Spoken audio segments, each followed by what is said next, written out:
এবার বাংলাদেশকে সঙ্গী করে ভারতের বুকে সরাসরি আঘাত হেনে আস্ত এক নরককুণ্ড বানিয়ে দিতে পারে পাকিস্তান। এমনই বিস্ফোরক মন্তব্য করেছেন খোদ ভারতীয় বিমান বাহিনীর সাবেক প্রধান এয়ার চিফ মার্শাল অরূপ রাহা। পশ্চিম সীমান্তে পাকিস্তান তো আগে থেকেই ছিল, এবার পূর্ব দিক থেকে ভারতের জন্য চরম অস্তিত্ব সংকট তৈরি করতে প্রস্তুত হচ্ছে বাংলাদেশ। অরূপ রাহার এই সতর্কবার্তায় স্পষ্ট হয়ে উঠেছে যে নরেন্দ্র মোদীর ভারত এখন দুই প্রতিবেশীর দ্বিমুখী মরণ কামড়ের আশঙ্কায় প্রহর গুনছে।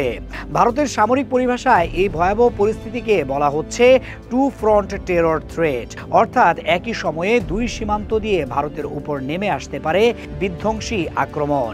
United News of India UNI কে দেওয়া এক বিশেষ সাক্ষাৎকারে অরূপ রাহা অকপটে স্বীকার করেছেন ভারতের আকাশসীমা এবং সীমান্ত আজ আর নিরাপদ নেই। ইউএনআই এর সঙ্গে একান্ত আলাপচারিতায় সাবেক এই বিমান বাহিনী প্রধান বলেছেন নয়াদিল্লিকে এখন থেকে প্রস্তুত হতে হবে এক বিশাল ধাক্কা সামলানোর জন্য। অরূপ রাহার বিশ্লেষণ অনুযায়ী এই হামলা কোনো বিচ্ছিন্ন ঘটনা হবে না, বরং এটি হতে পারে পাকিস্তান এবং বাংলাদেশের একটি সুপরিকল্পিত ও সমন্বিত আঘাত। সামরিক ভাষায় যাকে কোঅর্ডিনেটেড অ্যাটাক বলা হয়, ঠিক সেই চরম আশঙ্কার কথাই তিনি শুনিয়েছেন। এতদিন ভারত নিজেকে দক্ষিণ এশিয়ার ক্ষমতার কেন্দ্রবিন্দু মনে করত, কিন্তু অরূপ রাহা ভারতের বর্তমান অবস্থাকে অস্থিতিশীলতার উত্তপ্ত মরুভূমির মাঝে একটি অসহায় মরুদ্যান বা ওয়েসিস এর সঙ্গে তুলনা করেছেন। তার এই উপায়ই বুঝিয়ে দিচ্ছে ভারতের বর্তমান অসহায়ত্ব। কারণ দুই পাশে দুই প্রতিবেশী পাকিস্তান ও বাংলাদেশ এখন আর ভারতের ইশারায় চলে না, তারা একে অপরের সহযোগিতায় ভারতের বিরুদ্ধে এক শক্তিশালী সামরিক বলয় গড়ে তুলছে। সাবেক এই শীর্ষ ভারতীয় কর্মকর্তার কথায় উঠে এসেছে বাংলাদেশে ৫ আগস্টের পর ঘটে যাওয়া পট পরিবর্তনের কথা। ঢাকার এই রাজনৈতিক ও সামাজিক পরিবর্তনকে ভারত দেখছে চরম আতঙ্কের দৃষ্টিতে। অরূপ রাহার দাবি, ক্ষমতার পালাবদলের পর ঢাকা এখন ভারত বিদ্বেষী কট্টরপন্থার দিকে ঝুঁকে পড়েছে। তার এই উদ্বেগের মূল কারণ হলো বাংলাদেশ এখন আর ভারতের দাদাগিরি বা অযৌক্তিক আবদার মুখ বুজে সহ্য করছে না। উল্টো পাকিস্তানের সঙ্গে বাংলাদেশের সম্পর্ক যে দ্রুতগতিতে উষ্ণ ও ঘনিষ্ঠ হচ্ছে, সেটাই এখন ভারতের মাথা ব্যথার প্রধান কারণ হয়ে দাঁড়িয়েছে। সাক্ষাৎকারে তিনি স্পষ্টভাবে ইঙ্গিত দিয়েছেন, এই সুযোগ কাজে লাগিয়ে ঢাকার সঙ্গে সামরিক ও গোয়েন্দা সহযোগিতা বাড়াচ্ছে ইসলামাবাদ। ভারতের জন্য এর চেয়ে বড় দুঃসংবাদ আর হতে পারে না। কারণ এতদিন ভারত যে দেওয়াল তুলে বাংলাদেশকে পাকিস্তান থেকে আলাদা রাখতে চেয়েছিল, আজ সেই দেওয়াল ধূলিসাৎ হয়ে গেছে। পাকিস্তানের গোয়েন্দা সংস্থা আইএসআই বাংলাদেশে তাদের নেটওয়ার্ক বিস্তার করছে এমন অভিযোগ তুলে অরূপ রাহা প্রকারান্তরে ভারতের গোয়েন্দা ব্যর্থতাকেই স্বীকার করে নিলেন।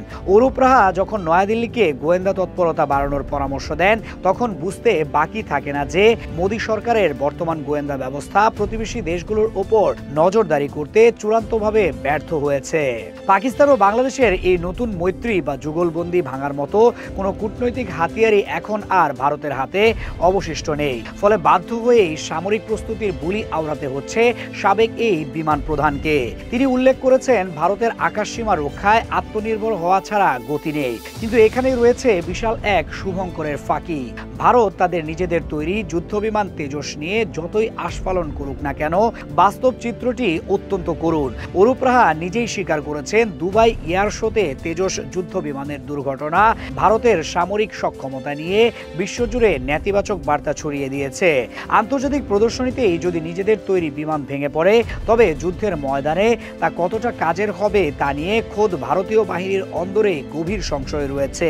ভারতীয় বিমান বাহিনীর বর্তমান সক্ষমতা নিয়ে অরূপ রাহা যে তথ্য ফাঁস করেছেন, তা নরেন্দ্র মোদীর মেক ইন ইন্ডিয়া প্রজেক্টের গালে এক সজোরে চপেটাঘাত। তিনি শঙ্কা প্রকাশ করেছেন যে আগামী ৫ থেকে ৭ বছরের মধ্যে ভারতের যুদ্ধবিমান স্কোয়াড্রন সংখ্যা কমে মাত্র ২৫-এ নেমে আসতে পারে। একটি দেশের আকাশসীমা সুরক্ষিত রাখতে যেখানে কমপক্ষে ৪২টি স্কোয়াড্রন প্রয়োজন, সেখানে এই সংখ্যা ২৫-এ নেমে আসা মানে ভারতের আকাশ প্রতিরক্ষা ব্যবস্থা কার্যত পঙ্গু হয়ে পড়া। অন্যদিকে পাকিস্তান এবং চীন যেখানে আধুনিক যুদ্ধবিমান বিমান ও ড্রোন প্রযুক্তিতে নিজেদের প্রতিনিয়ত সমৃদ্ধ করছে, সেখানে ভারতের এই ঘাটতি তাদের জন্য আত্মঘাতী হতে পারে। রাহা দাবি করেছেন যে ধীরগতির উৎপাদন সত্ত্বেও তেজস ভালো পারফরমেন্স দেখিয়েছে, কিন্তু বাস্তবতা হলো এই নরবরে বিমানের উপর ভরসা করে টু ফ্রন্ট ওয়ার মোকাবেলা করা ভারতের জন্য অসম্ভব। তেজস যুদ্ধ বিমানের নিরাপত্তার রেকর্ড নিয়েও রয়েছে ধোঁয়াশা। এখন পর্যন্ত এই বিমানটি একাধিকবার দুর্ঘটনার কবলে পড়েছে এবং এতে প্রাণ হারিয়েছেন অভিজ্ঞ ভারতীয় পাইলট। অরূপ রাহা এই দুর্ঘটনাগুলোকে হালকা করে দেখানোর চেষ্টা করে বলেছেন, অন্যান্য বিমানের তুলনায় তেজসের দুর্ঘটনার হার নাকি কম। তিনি আশা প্রকাশ করছেন যে তেজসের উন্নত সংস্করণ মার্ক 2 হয়তো এই সংকট কাটাবে, কিন্তু বিশ্লেষকরা এটাকে দেখছেন কেবলই মিথ্যে সান্ত্বনা হিসেবে। 1954 সালে পশ্চিমবঙ্গে জন্ম নেওয়া অরূপ রাহা, যিনি 2013 থেকে 2016 সাল পর্যন্ত ভারতীয় বিমান বাহিনীর প্রধান ছিলেন, তিনি ভালোভাবেই জানেন যে মুখের কথায় যুদ্ধ জয় সম্ভব নয়। বর্তমানে গবেষণা সংস্থা সেনেরেস এর প্রধান হিসেবে কর্মরত এই ব্যক্তির বিশ্লেষণকে শুধুই মন্তব্য হিসেবে দেখার সুযোগ নেই। এটি মূলত ভারতীয় এস্টাবলিশমেন্টের ভেতরের গভীর ত্রাসেরই বহিঃপ্রকাশ।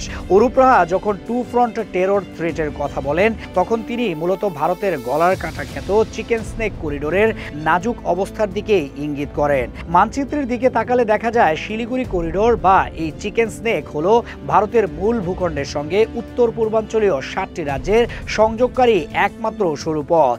এই পথের এক পাশে নেপাল ও চীন আর অন্য পাশে বাংলাদেশ। যদি পাকিস্তান ও বাংলাদেশ সত্যিই কোনো সমন্বিত পদক্ষেপ নেয় এবং অরূপ রাহার আশঙ্কা অনুযায়ী দুই দিক থেকে সাঁড়াশি চাপ সৃষ্টি করে, তবে ভারতের মূল ভূখণ্ড থেকে এই সংযোগ বিচ্ছিন্ন হয়ে যেতে পারে। তখন অরুণাচল, আসাম, মেঘালয় সহ পুরো 7 সিস্টার্স ভারতের হাতছাড়া হওয়ার উপক্রম হবে। মোদী সরকার এই ভয়াবহ পরিণতির কথা জানে বলেই সাবেক বিমান প্রধানের মাধ্যমে আগাম সতর্কবার্তা প্রচার করছে।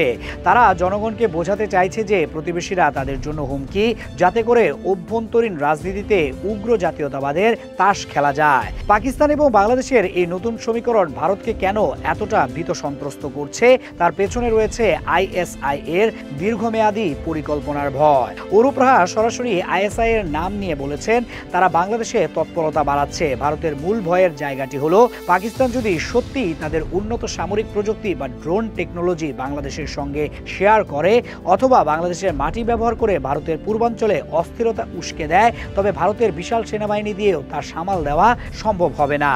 কারণ ভারতীয় সেনাবাহিনী ঐতিহাসিকভাবে পাকিস্তান বা কাশ্মীর সীমান্তে যুদ্ধ করতে অভ্যস্ত, কিন্তু পূর্বাঞ্চলে বিশেষ করে বাংলাদেশের সঙ্গে থাকা বিশাল সীমান্তে যুদ্ধ করার বা বড় ধরনের অনুপ্রবেশ ঠেকানোর মতো লজিস্টিক প্রস্তুতি তাদের নেই।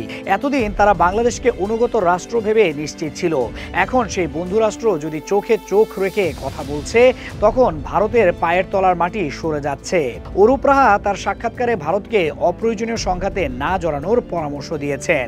এই কথাটি অত্যন্ত তাৎপর্যপূর্ণ।